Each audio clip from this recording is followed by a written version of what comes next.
You talked about the fear of fear and how you had to learn to let go of your fear of fear. What does that actually mean, letting go of the fear of fear? Yeah, so I talk about how we fear the wrong things.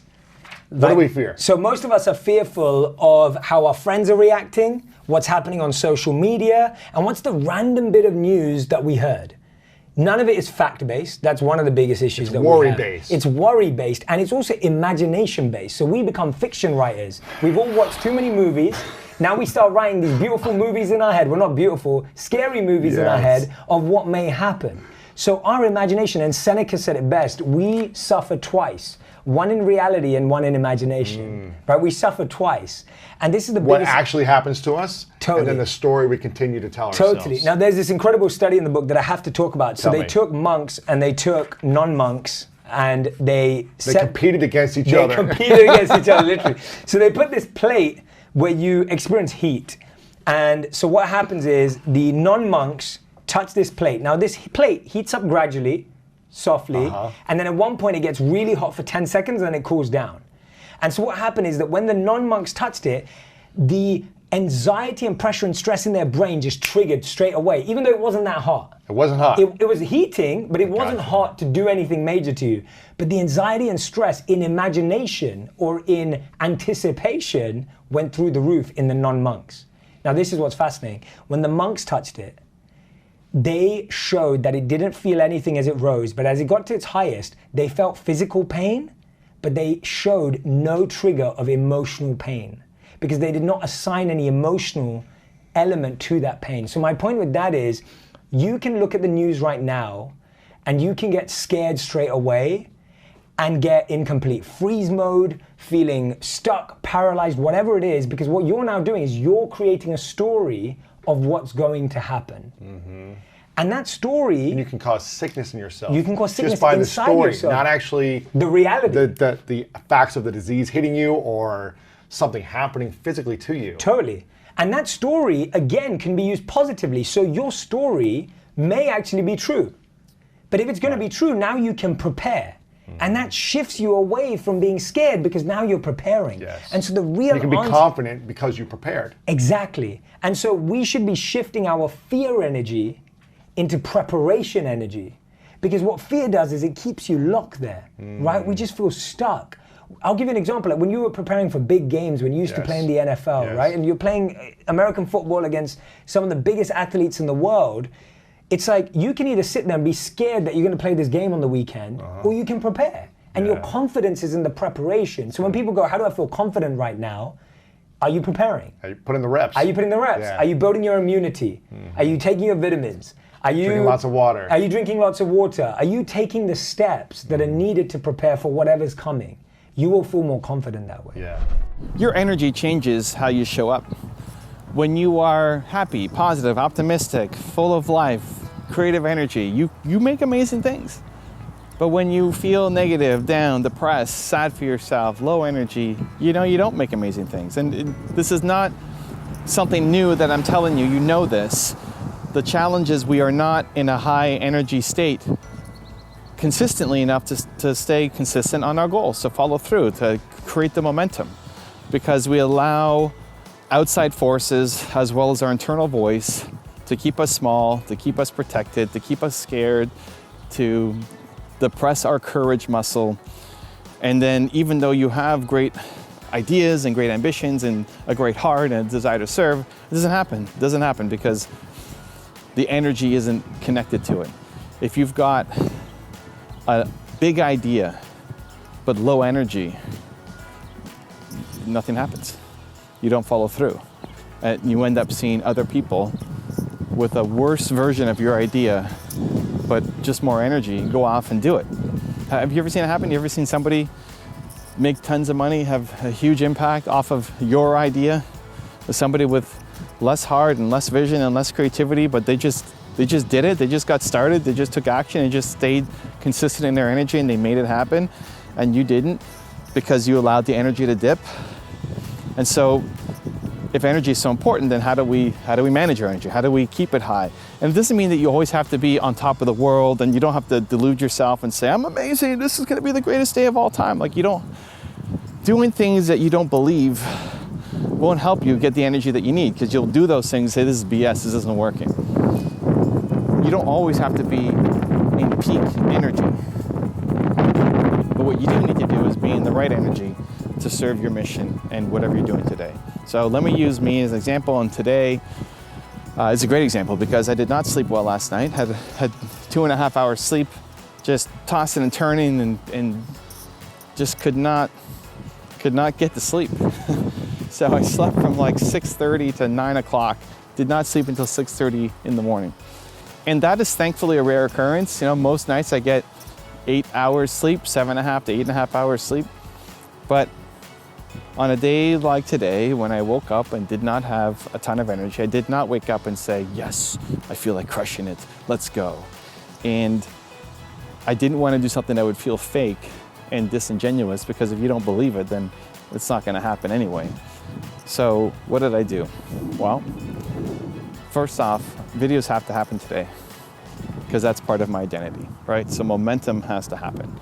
So if you start to train yourself and you create a calendar and say, okay, today is a blank, I'm filming this on a Tuesday. Today's a Tuesday. Tuesday's my video day. No matter what, I'm filming videos. I gotta film videos. It's gotta happen. It may not be my best video, but I'm gonna show up and give it the best that I've got.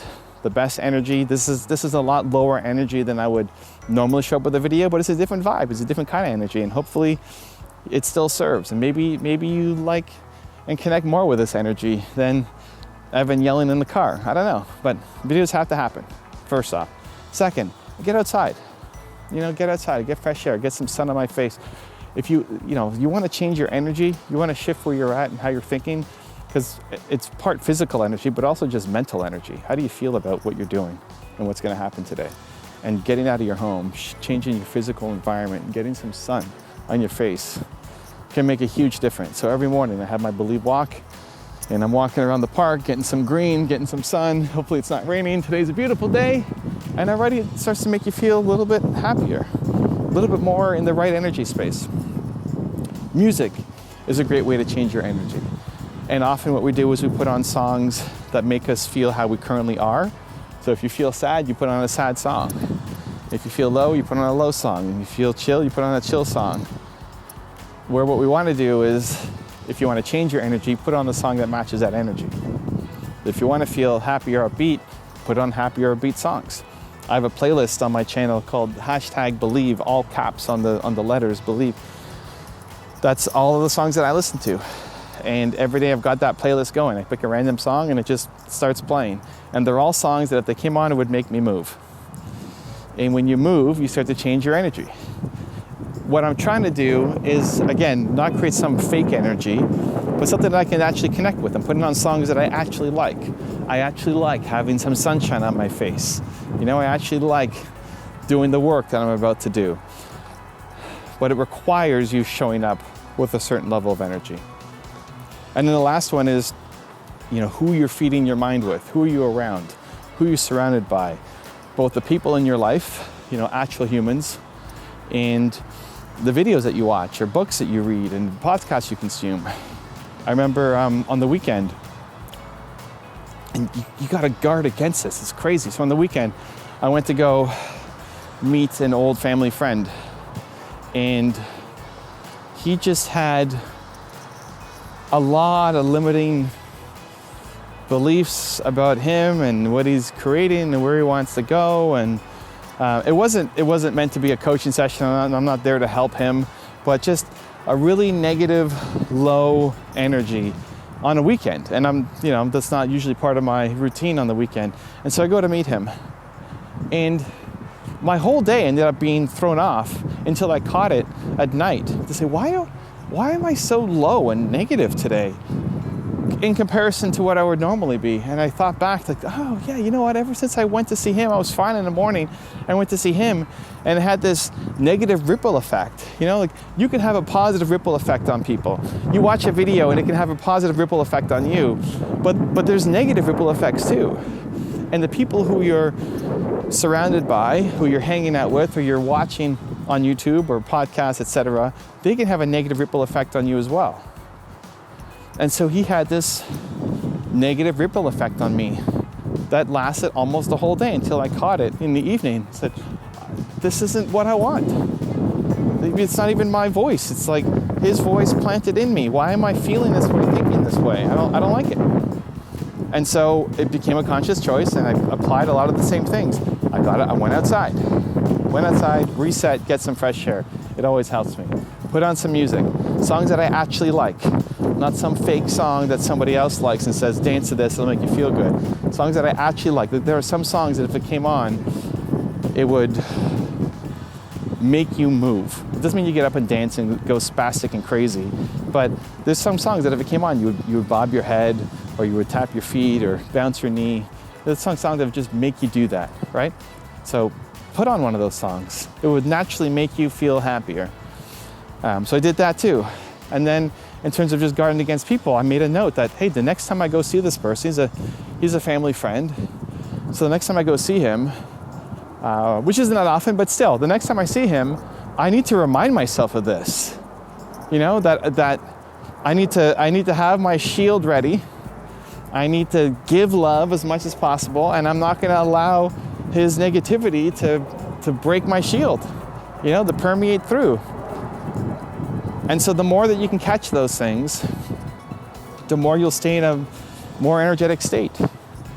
And all of this, again, is not trying to force fake energy and have you feel like you're doing something unnatural. I think it's actually the most natural thing of all time. I think getting sun is natural. I think smiling and being optimistic is natural. I think the negativity inside your head was planted there, was put there by other people. That's what's unnatural. When you were a kid and smiling and happy, had dreams for the future, everything was possible. Everything was hopeful. Sure, you had bad days, but you were a happy kid.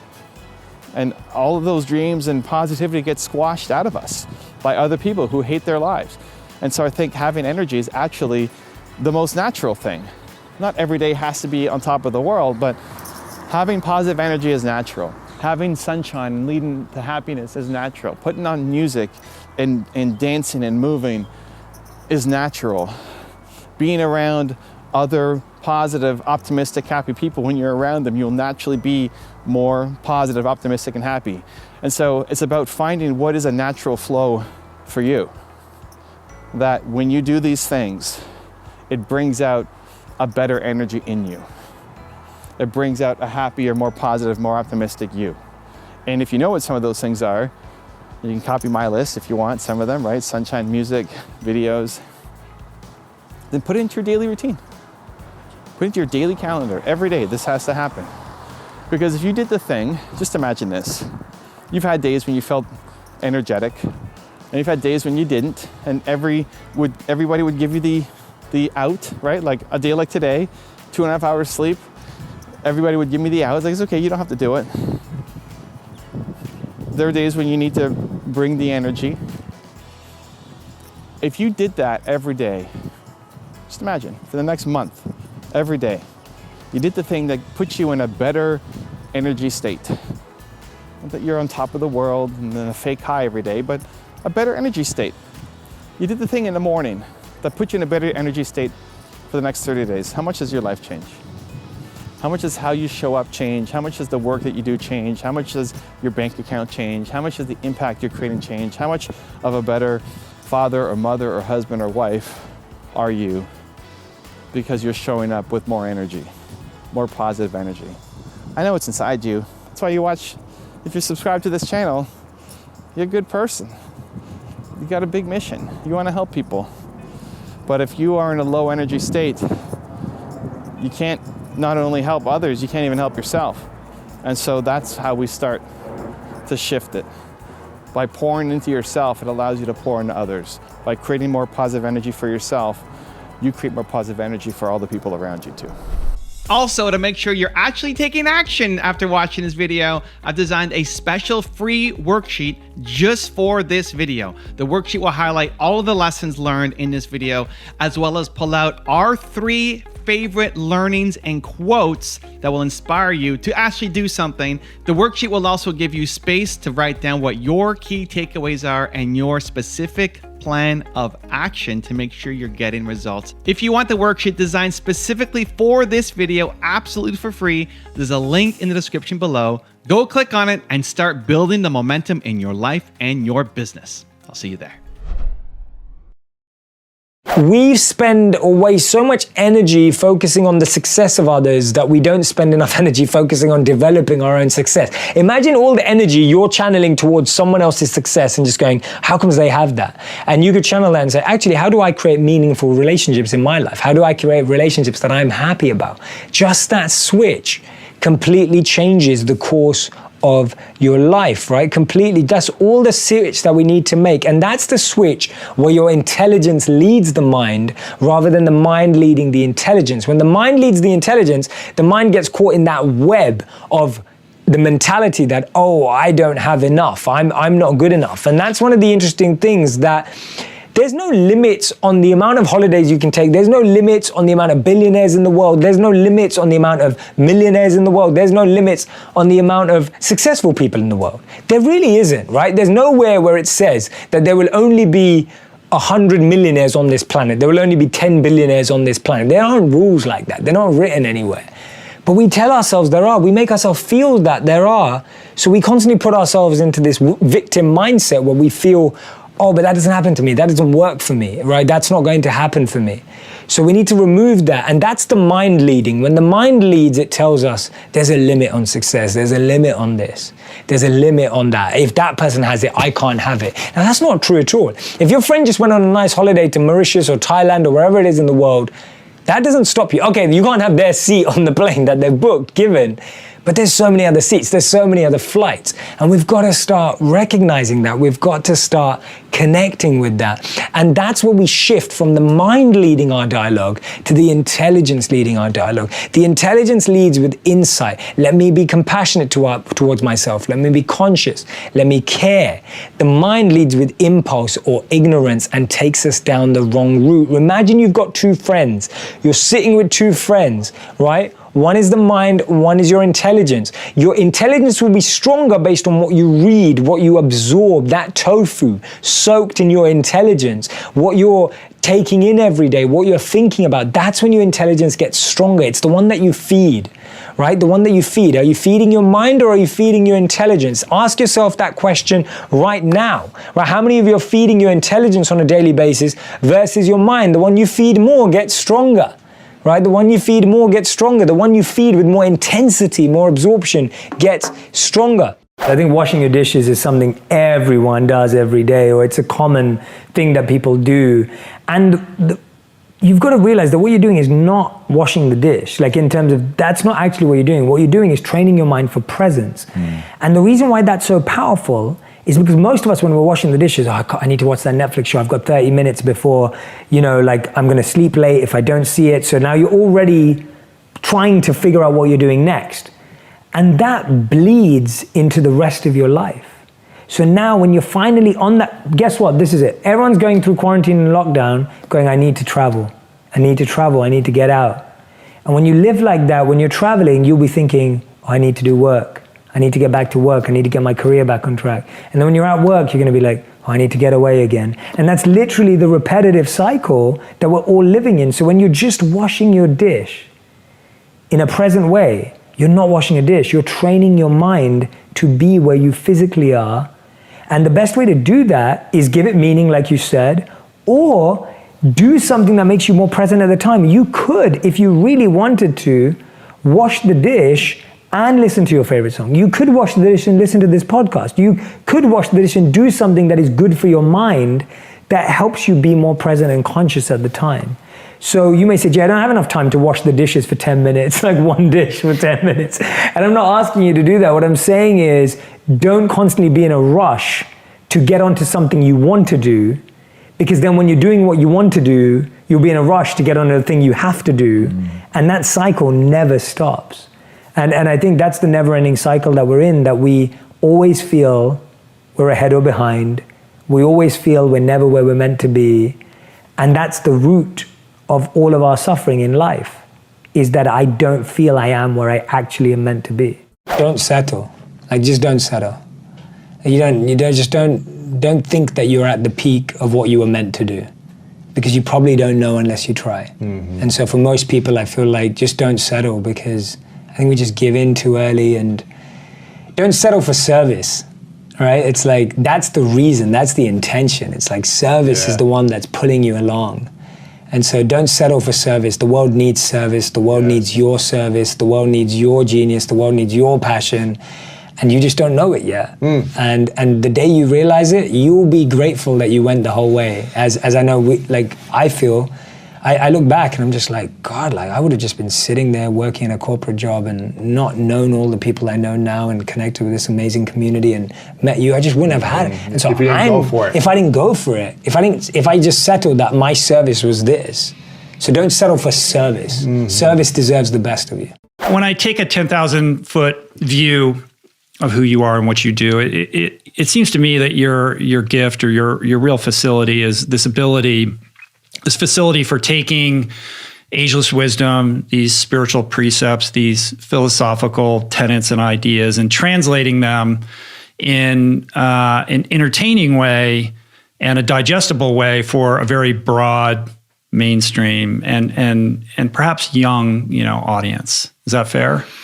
Sounds good to me. Yeah. No, there's a statement by Albert Einstein which kind of underpins all my work, and it's, if you can't explain something simply, you don't understand it well enough. And when I was exposed to the Vedas and all these spiritual texts that some of them date 5,000 years back, I was reading them and I was like, there is magic in these texts. Like, there is so much energy in these texts. There's so much weight and gravitas, and there's so much power. But guess what?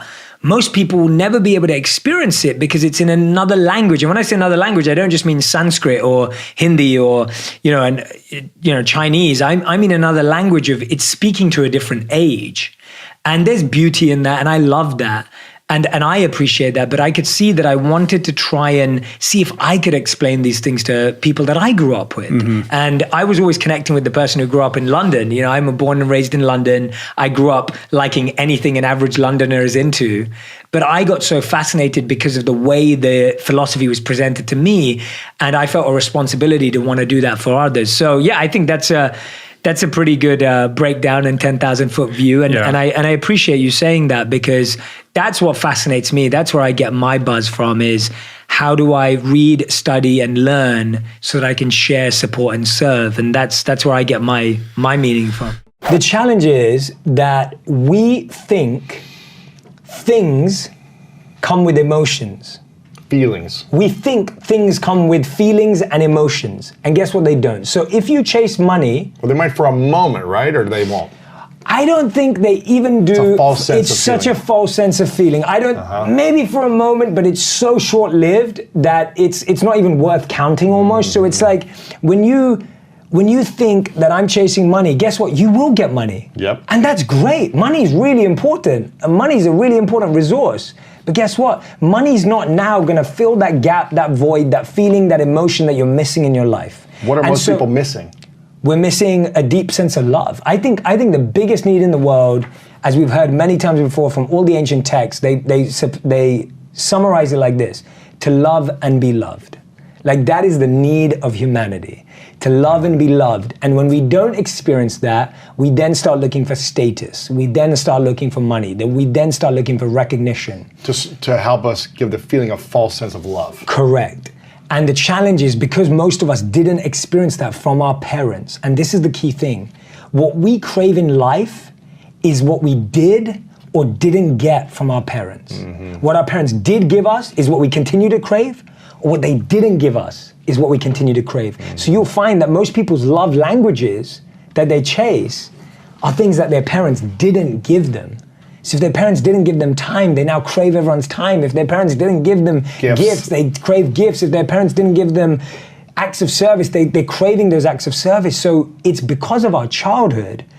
And if we don't learn to process all of that experience, which most people never get the time to do, and I empathize with that because I've had to go through that. I've seen me repeating my parents' patterns. What was the thing you were craving?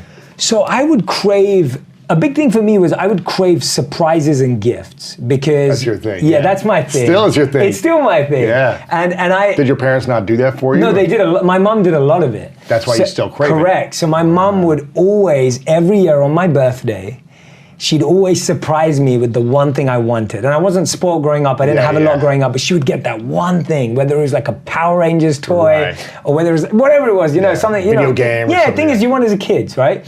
And she would always surprise me with that. And that became so deep rooted. Now I'll give you an example. When I then married my wife, you just expect people to know that. That they're gonna do the same thing. Totally. And so She now didn't do that. No, because I'm expecting my wife to be like my mom in the sense of I expect her to surprise or show me love in the same way.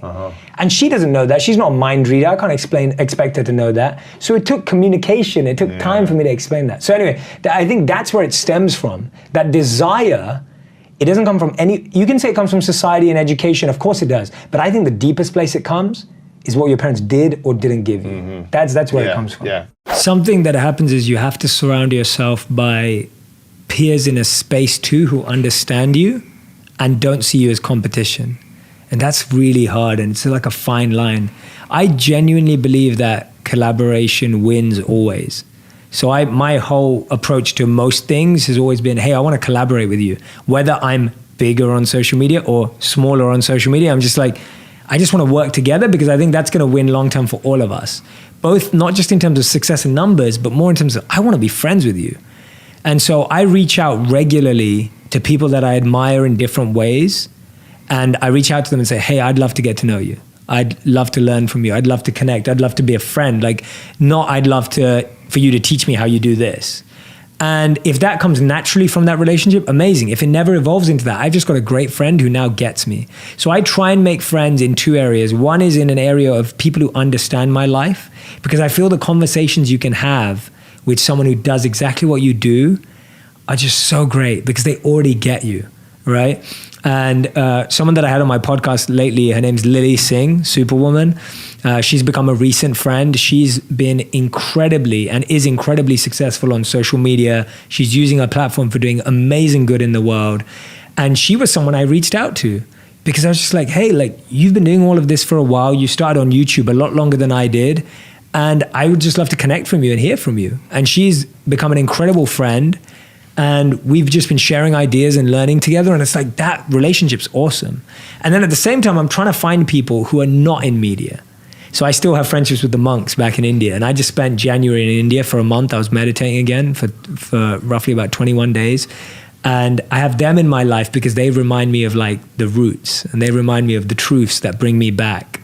So I kind of like both. I love people who totally get my space. And usually those are people I reach out to. And then I love having my roots down. So most of my inner circle now is from people I've reached out to. Or they become people who've been reaching out to me for a long, long time and have been consistently reaching out to me asking for nothing. I've seen some stories about some phenomenal Paralympians. I've seen some phenomenal stories about human beings who without arms and legs have achieved extraordinary feats. And this blows my mind because I always think like some of us have challenges in different areas, but imagine being born without legs or arms or, like actually not having stuff that we all take for granted. But those are like, for some people, that would be an absolute dream to have that. Now through robotics and bionic limbs, they can have that. But for years they've lived without it, but still I've seen positivity in them. I've seen drive in them. I've seen a desire in them to achieve something phenomenal. So it's amazing what's happening out there. And we really have to connect with those stories rather than living in our small bubble. And often because we only live in our small bubble, we talk to the same people. Right? One of the biggest challenges with envy is that we talk to the same people and they talk to each other. So our group is so small that we only hear the same stuff and we kind of start living as if that bubble of life is real. Everyone you love and respect and look up to, that's been their path. And I think that's what's given me so much. That's what's liberated me from it. Like Steve Jobs is one of my biggest role models in certain areas of his life. And when I've read his biography by Walter Isaacson, it's like the guy has failed so many times, yet all of us, like most of us, have a phone that's an iPhone or an Apple product in our home or whatever it is. It's like, he's not worried about all those times it went wrong, because he obviously won big in this area of his life. So my take's just, everyone you look up to, whether it's an athlete, an entrepreneur, a coach, a CEO, whatever it is, they have messed up so many times.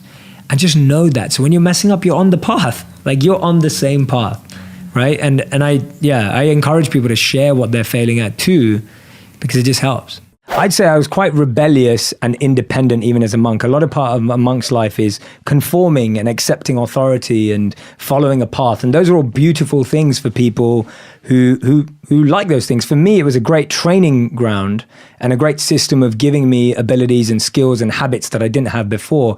But then I really felt a deep calling in my heart to want to share this in a specific way.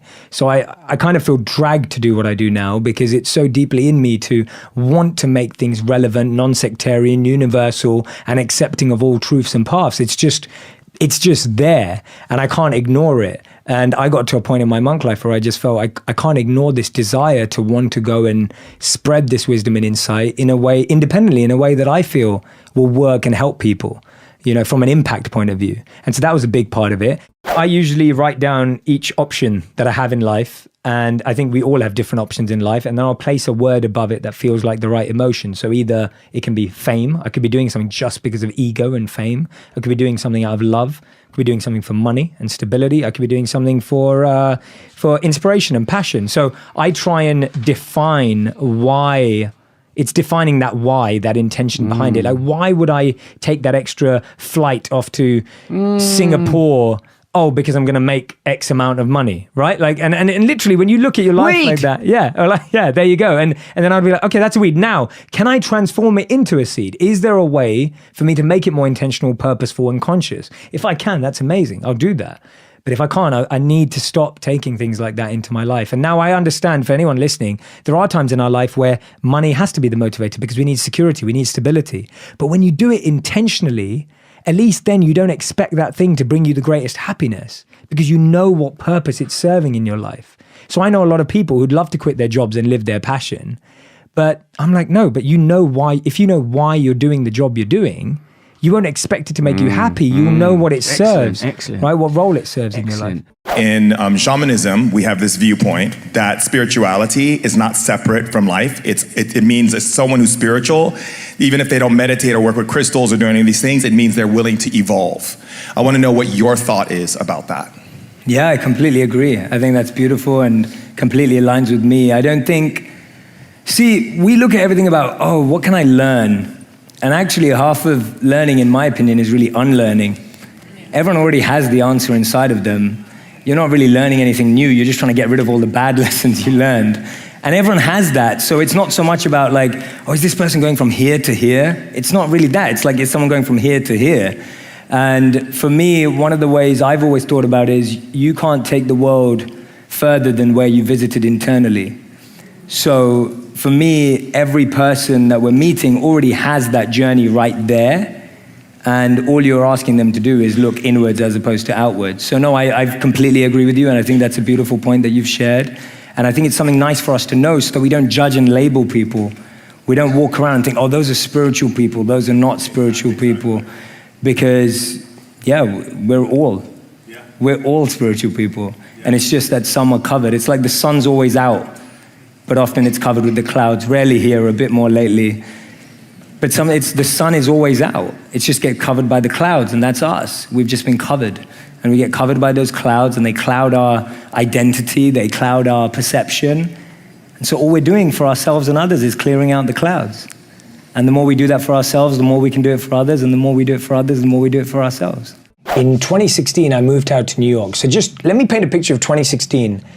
I moved 3 jobs. I got married. Wow. I moved country, and I just started a whole new life. Like, my life just transformed. So we went through all of that with my wife in 1 year. And by the way, all of that was surprises. The job change was surprises. Yeah. The country change was a surprise. The marriage was not a surprise. We planned that. Right. But apart from everything else, everything was a surprise. Now, I said I like surprises, so I can roll with it. But my point is, that's a lot of transition in a year. So much transition. And I felt the burden of being in a new city where we had no family, we had no friends. And my wife, who loves being around her family, and no one understands just how close she is to them, I felt this burden on me that I had taken away her time with her family, and now she was alone. So I was going out to work, and she'd be crying at home. And I was thinking, she's got no friends, she's got no support. And I know you can relate to this with moving and relationships and so much going on. And so it's like, I'm dealing with that. And guess what? 6 months later, I have to leave and move on and work on a new career to build everything myself. And then I'm 4 months away from being broke. And so on top of all of this, I've now got 4 months away from being broke. I've got enough money saved for 4 months to pay for rent and groceries, and that's it. In New York City, and that's it. And guess what? Even on top of that, I've got 30 days before my visa runs out and I'm kicked out of the country. So I can't even live here anymore. So not only have I just got married, moved job 3 times, changed career again, had to move into an apartment, 4 months of being broke, and I might get kicked out in 30 days, and my renewal for my visa costs $15,000. Oh. So that's gonna eat into those 4 months. I have probably never been under that much emotional, physical, and mental pressure in my life. Like genuinely, I felt it. And I felt my body change. My breath was more stressed. I would be breathing faster, shorter breaths, not deep breaths, heart beating faster, not working out. You get into lazy habits, you start craving junk food. Sugar to get energy. I'm living in a 500 square foot apartment with my wife, which is tiny, like everything's in that space. And guess what? We both work from home. So I'm now sitting at a desk, hunched over, trying to figure stuff out. She's trying to cook in the same room. Like I'm trying to, just trying to figure out what to do. And I remember the next morning, sending like 100 emails to people and just being like, this is who I am, this is what I can do, how can we serve? And that was the same year that I ended up meeting you later in that year. And the beginning 3 months of that journey was so stressful. Like they were so stressful because I was like, what if I have to move back to London?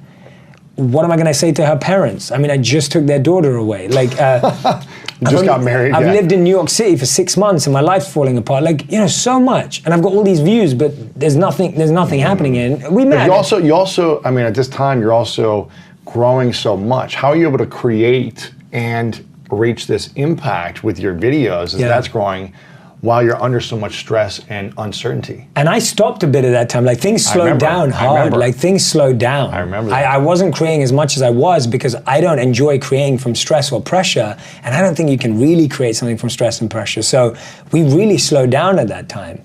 And when I was creating from a place of recognizing that I could share what I had learned and what I had grown in so far. So anything I was sharing was like, this is what I've learned so far. So that was the biggest pain that I've been through in the last 7 years, for sure. And all I can say is that I remember coming home to my wife knowing that this was gonna be the truth. And I came home and I said to her, I guarantee you, this is gonna be the best thing that ever happened to us. What, the pain? The pain. I said that to her the night I came home, and then she vouched for that. I literally came home, I looked her in the eyes and go, this is the scenario. And I just want you to know that I guarantee to you, this is the best thing that's ever gonna happen to us. And I said to her, and this is a monk statement that we used to repeat, I said to her, I'm just not gonna judge the moment. Don't judge the moment, because what we do is we try to label moments as good or bad. And when you label a moment as bad, it now does not have the opportunity to become good. I'll give an example. If I go, I don't like this book's bad, right? And I love this book. But if I say that, guess what? I will never pick it up and recognize the value that's inside of it because you've labeled it. And we label stuff like oh, that restaurant's bad. But when you label a moment, person's bad. That person's bad. Now you can't learn from that person. Oh, a great one. That's a really good one. As soon as you start labeling people or anything as good or bad, you limit it. You stop it from being something else. And here's the truth. Every moment can evolve into being anything if you give it the opportunity to. Right. But as soon as you say it's got no value anymore, you lose it. And so for me, I had to say to myself, don't judge the moment. And I'd keep repeating that to myself. Don't judge where you're at. Don't judge what's happening. Yeah, don't judge it as negative. Don't just start saying it's negative. Because guess what? We've all been in positions where a gift turned into a curse and a curse turned into a gift. That's true. Right? We've also where our dreams came true and it ended up not being what we wanted. Exactly. And it fell apart and it led us into our dreams. Totally. Why is it that so many people that win the lottery go broke? Yeah. Gifts can turn into curses too. True. But because we label them as the best moment in our life or the worst moment in our life. Whereas when you approach things to neutrality and just what you have on the table, you can be like, okay, what am I going to do next? How many of you spend a lot of your days multitasking? Okay, good. So a lot of us spend our time multitasking. Now, studies show that only 2% of us are actually able to multitask.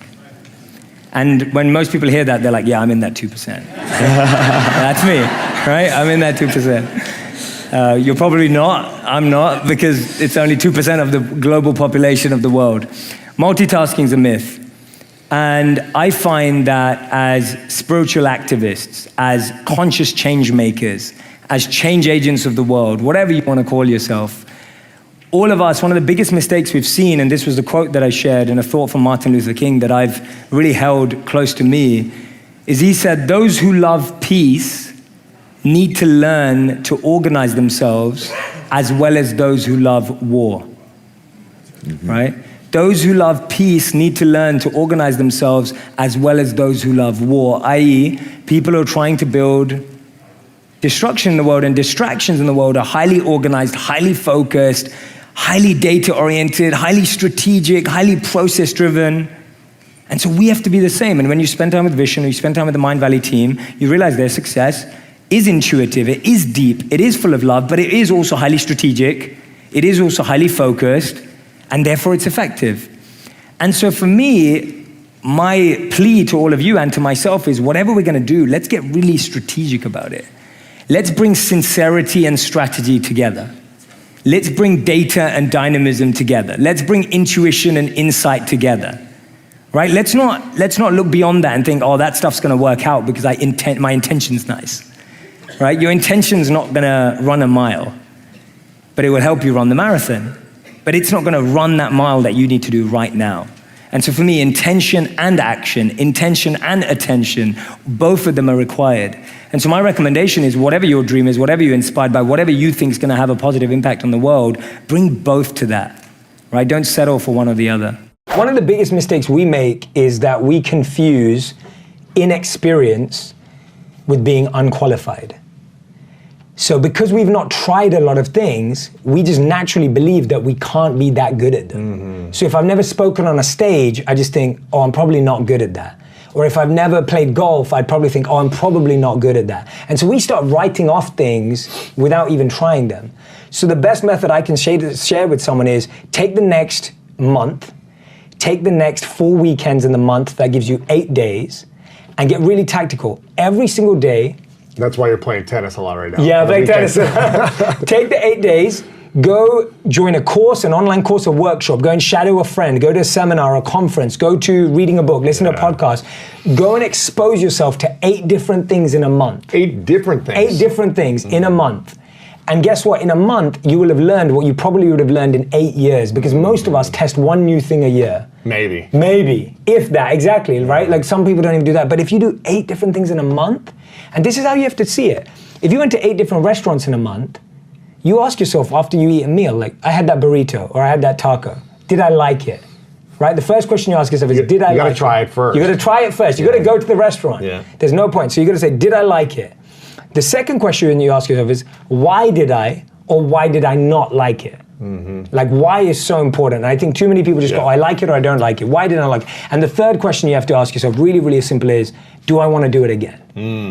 And if you do, that's where you start uncovering. So my point is, inexperience, do not misinterpret inexperience for a lack of qualification. Envy actually is more of a expression of how we feel about ourselves rather than how we're perceiving someone else. It's actually so much more about how comfortable we feel with who we are, how confident we feel with who we are, how much self-esteem we have, how much self-assurance we have. Envy is more a root of that than it is of the fact that someone else is doing well. It's less about the fact that someone out there is amazing, making waves, doing something that you want to be doing. It's more about how we feel about ourselves, and it's experienced in that way of looking at someone else and reflecting back on us. Social circles, family circles, someone else has done amazingly in their exams, someone just landed a new job, someone else just got promoted, and everyone's looking at you going, what are you doing? right? What have you achieved? Where are you today? Where have you got, right? What's happening with you? Tell us about you. And you're thinking, you know, you're going through all your head, you're trying to come up with all the things that you've thought about, all the things that you've achieved, all the things that you've done, and you're trying to bring it up, like constantly. But you're struggling, you find it hard because you're now measuring your growth based on someone else's. You're now measuring your success based on someone else's. And that is the biggest challenge with envy. That one of the biggest challenges it brings in our life is that it forces us to start measuring our success in comparison to someone else's. That is the biggest challenge with envy. When we start comparing the level of our success with someone else's, you're already on the wrong foot. I really believe that everything we say, that beautiful thought from Gandhi where he said that when what you think, what you say, and what you do are in line, then you'll experience harmony. And I've really taken that to heart, and it's this powerful spiritual principle, and it really means a lot to me. What you think, what you say, and what you do are aligned. And so for me, any form of language, any form of your emotional vocabulary is building your mental reality. And I think people forget that their vocabulary is defining their life. You are creating your life on a daily basis by the words you use. So for me, and I'm not saying that I feel that way about everyone else. I'm saying that's how I feel about that word. Someone may say, oh, when I say a swear word, it makes me laugh. For me, it doesn't. That I would only swear when I felt bad. I felt something negative towards something. So for me, that had negative emotions, negative connotations, and negative intention attached to it. So I wanted to remove anything from my vocabulary that I felt was negative. So even as simple as, and I've done this very recently, but it's changed my life, instead of me saying I'm busy or it's been a busy week, I say I'm having a productive week. And I feel different when I go to bed, just by that simple change. I go to bed thinking, yeah, I've had a really productive day today, rather than going, God, I had a busy day today. Like I don't want to wake up tomorrow. I'm going to have a busy day tomorrow. And so that simple emotional vocabulary change has just catapulted my mind into feeling excited and enthusiastic all the time. I start off the chapter with this beautiful thought from Charles Horton Cooley, and I love telling it because it's just the best. And I think it was written in like the 1900s. And he said, today the challenge is, I'm not what I think I am. I'm not what you think I am. I am what I think you think I am. It's crazy, man. And it's like, it blows my mind. Every time I say it, it gives me the chills, like I feel it. And the reason why I start with identity is because I think that's the root of all our challenges. And the first step to thinking like a monk is starting at the root, not starting at the symptoms or the superficial or the surface level, but let's go to the root.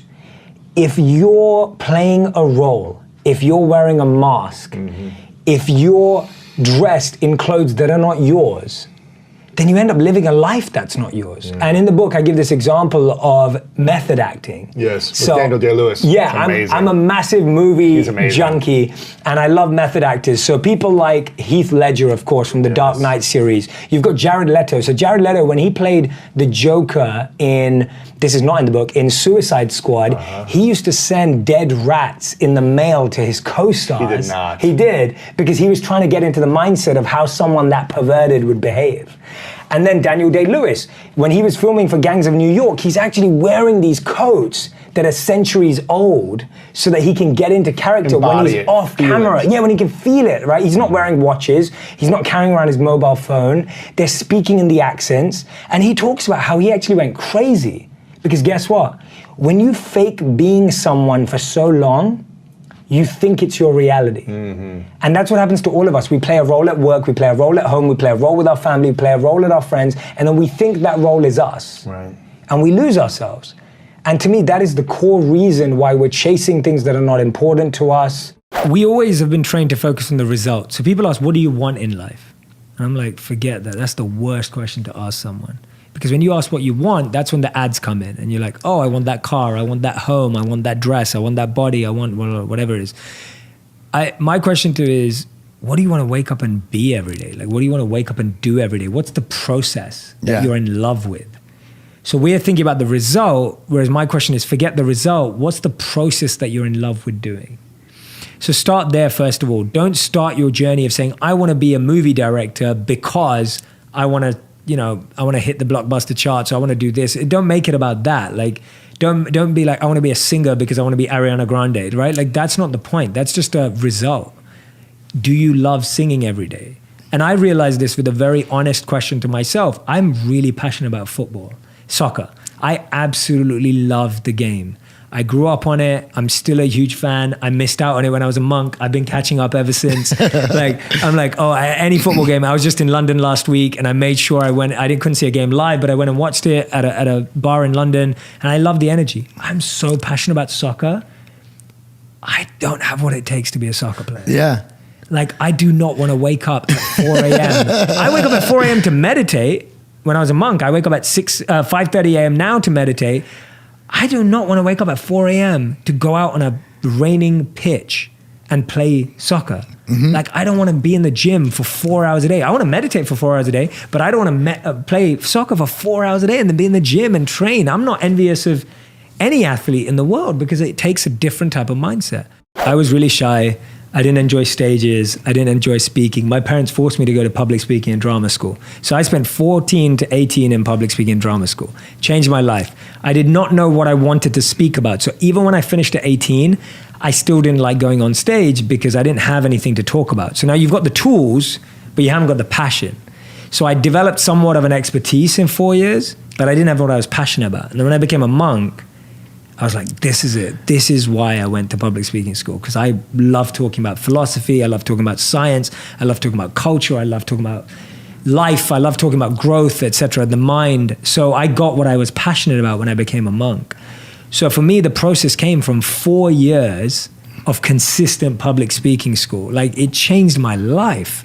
And that's all thanks to my parents for forcing me to go. I had no interest in being a public speaker or a storyteller or any of these things. That was just, I lucked out. And then it was me finding what I was passionate to speak about. And then I've spoken for 3 hours a day for the last 13 years.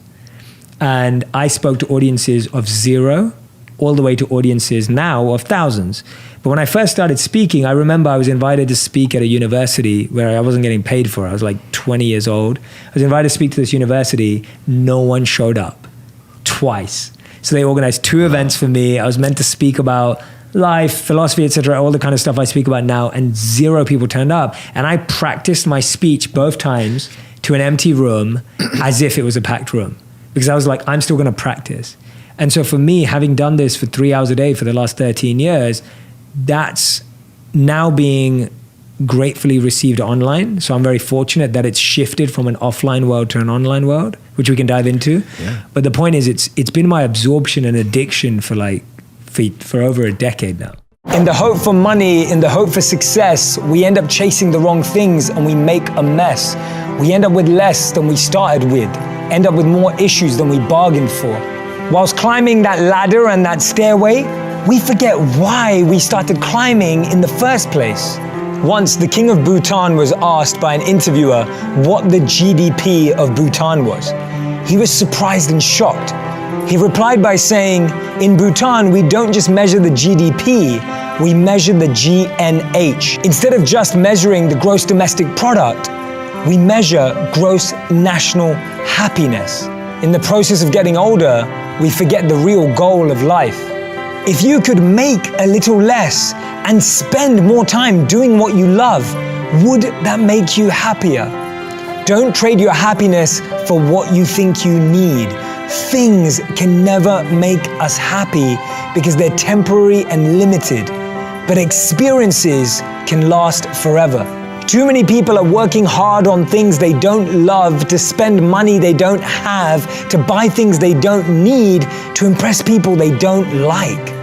When we create our identity around what we do, a career, a job, an occupation, we can never be happy because we're basing it on something external. But when we create an identity around who we are and what we want to be and become, then anything is possible. And remember, we become successful by what we get, but we become happy by what we give. Don't get the two confused. For another amazing Jay Shetty video, check it out right there next to me. I think you'll love it. Continue to believe. I'll see you there. I wake up every morning. Espresso keep me going. I wake up every morning.